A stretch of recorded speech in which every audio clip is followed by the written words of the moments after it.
Chief minister గారి ఆఫీస్లో high ranking IAS officer గారి గురించి అవుట్లుక్ మ్యాగజైన్ అనే ఒక మ్యాగజైన్ ఆవిడ గురించి చాలా దిగజార్చి రాయడం it is unacceptable.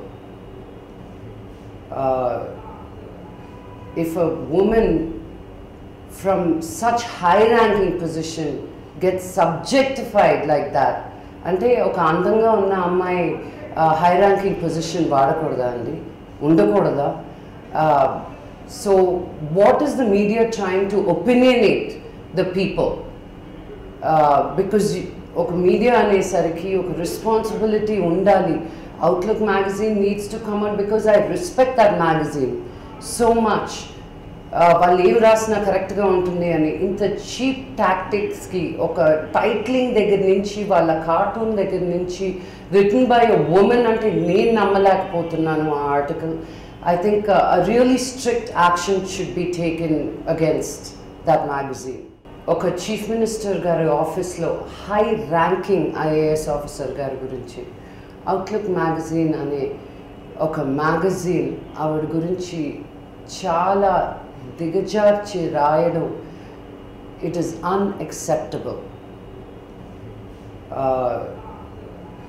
If a women from such high ranking position gets subjectified like that, అంటే ఒక అందంగా ఉన్న అమ్మాయి హై ర్యాంకింగ్ పొజిషన్ వాడకూడదా అండి, ఉండకూడదా? So what is the media trying to opinionate the people? Because ఒక మీడియా అనేసరికి ఒక రెస్పాన్సిబిలిటీ ఉండాలి. Outlook magazine needs to come out because I respect that magazine so much. వాళ్ళు ఏం రాసినా కరెక్ట్గా ఉంటుంది అని ఇంత చీప్ టాక్టిక్స్కి ఒక టైటిలింగ్ దగ్గర నుంచి వాళ్ళ కార్టూన్ దగ్గర నుంచి రిటన్ బై ఎ ఉమెన్ అంటే నేను నమ్మలేకపోతున్నాను ఆ article. I think a really strict action should be taken against that magazine. అది మంచి సోషలిస్ట్ దోమ.